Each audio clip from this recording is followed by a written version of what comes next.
Do you know that thinking small, even when you have nothing, is a sin? Yes, thinking small is a sin worse than abomination, because when you think small, you bury your own future while you're still alive. You shrink your dreams to fit your fears. You convince yourself that poverty is permanent when it was only meant to be a season, and that is the greatest lie ever told. Today, I'll tell you a story about a young man who dared to challenge that lie in a world where thinking big was treated as evil.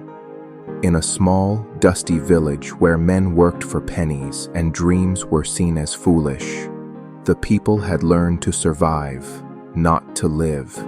They woke, they worked, they slept, and they thanked the gods for little. But among them lived a boy who couldn't silence his thoughts. His name was Eli. Eli had no riches, no father's land, no inheritance waiting for him. His clothes were patched and his meals were uncertain. But he had something no one could see: restless curiosity. One day in class, the teacher spoke proudly. "We are a humble people. We stay where life puts us." Eli raised his hand and asked softly, "But what if life put us in the wrong place?" The whole class gasped. The teacher's face turned hard. "Then stay there," he said coldly. "Don't question fate." That day, Eli was sent home, accused of arrogance. From then on, people whispered when he walked by, "That's the boy who thinks he's better than us." Mothers pulled their children away. Fathers shook their heads. And Eli learned something that day. In his world, asking questions was a crime.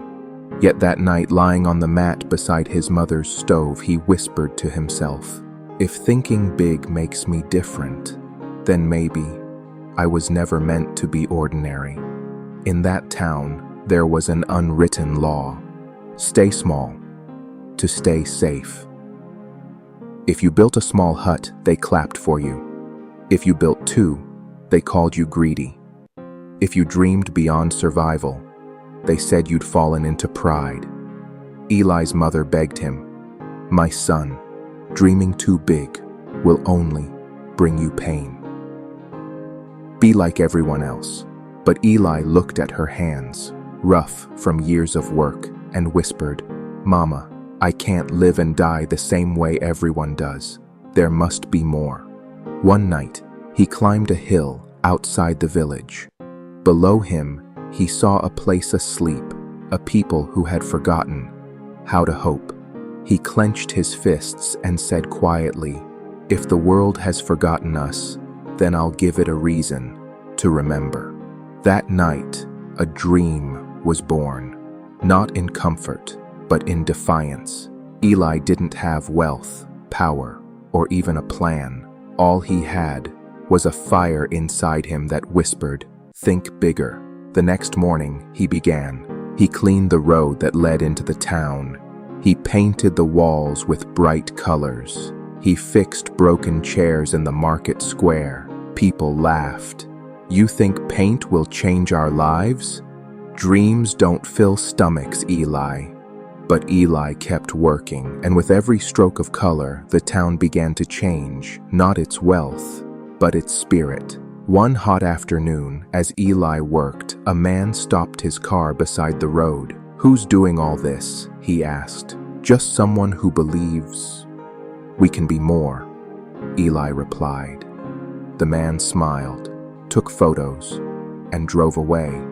Days later, something strange happened. Visitors began arriving, a few at first, then dozens. They said they'd seen photos online of a forgotten town coming back to life. And for the first time in years, that empty road was filled with laughter. The markets reopened. Children painted beside Eli. Women began to sell crafts and food again. Even those who once mocked him whispered, "Maybe he was right." The town began to bloom, not because money came, but because belief returned. But the elders were uneasy. They feared how powerful hope had become. So one night, they summoned Eli before the council. "You've made the poor forget their place," they said. "You've broken the sacred peace of this town. You've committed the sin of thinking too big." The crowd murmured. Some gasped. Eli stood silent for a moment, then raised his head and said, "If thinking big is a sin, then may the whole world sin with me." The hall went silent. Even the elders lowered their eyes. Years later, that once forgotten town became a place of wonder. People came from far and wide to see it, a living symbol of what happens when one person refuses to think small. And on the gate of the town, carved into stone, were the words, "Think big, even when you have nothing."